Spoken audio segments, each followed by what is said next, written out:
पहली बारिश। सिया और रिद्धान गोवा में वर्कशॉप के प्रोजेक्ट के लिए पहुंचे थे।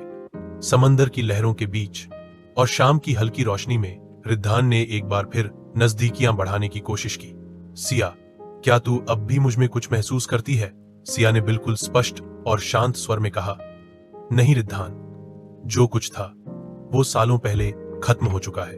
अब मेरी जिंदगी में सिर्फ मेरा परिवार है, आरव और हमारा बच्चा।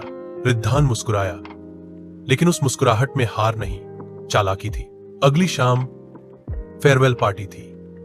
हल्की रोशनी, संगीत और चहकते चेहरे। रिद्धान ने सिया के लिए एक ड्रिंक मंगवाई और जब सिया जरा सी पलटी तो रिद्धान ने उसमें कुछ मिलाया। कोई नशे की दवा नहीं, लेकिन ऐसी चीज जो इंसान को सुस्त, असहाय और भ्रमित कर दे। सिया को लगा उसे थकान हो रही है। रिद्धान ने मदद की पेशकश की। मैं तुम्हें कमरे तक छोड़ देता हूं, कोई बात नहीं। सिया अपने कमरे में पहुंची और बेड पर गिरते ही आंखें बंद कर ली। वो पूरी तरह होश में नहीं थी, बोल रही थी लेकिन समझ नहीं पा रही थी। रिद्धान ने उसका कमरा अंदर से लॉक किया। धीरे धीरे वह उसके पास आया, उसके बालों को हटाया और कुछ तस्वीरें खींची इस तरह जैसे दोनों बेहद करीब हों। सिया को कुछ पता नहीं था, ना कि कोई छू रहा है, ना कि कोई उसकी तस्वीरें ले रहा है। रिद्धान ने कैमरा बंद किया, मुस्कुराया और बाहर निकल गया। 2 दिन बाद जब सिया घर लौटी, आरव ने हमेशा की तरह दरवाजा खोला। उसने सिया को देखकर हल्के से मुस्कुराने की कोशिश की, लेकिन उसकी आंखें सूजी हुई थीं और कुछ कहती नहीं थी। आरव को एक अनजान नंबर से कुछ तस्वीरें मिली थीं। तस्वीरें, और वह सिया की थी, उसी होटल कमरे की। उसमें सिया बिना हौस के लेटी थी और ऐसा आभास था मानो वो किसी के बेहद करीब हो। लेकिन आरव ने कुछ नहीं पूछा, ना सिया से ना खुद से।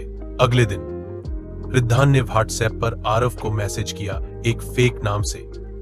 अगर तुम्हारी बीवी तुम्हें सच में चाहती तो क्या गोवा में वो इतनी अकेली होती?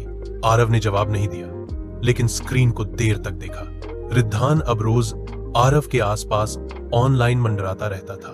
छोटे छोटे कटाक्ष, इनडायरेक्ट मैसेजेस और कभी कभी कोई पुरानी तस्वीर सिया की भेजकर। सिया को कुछ पता नहीं था।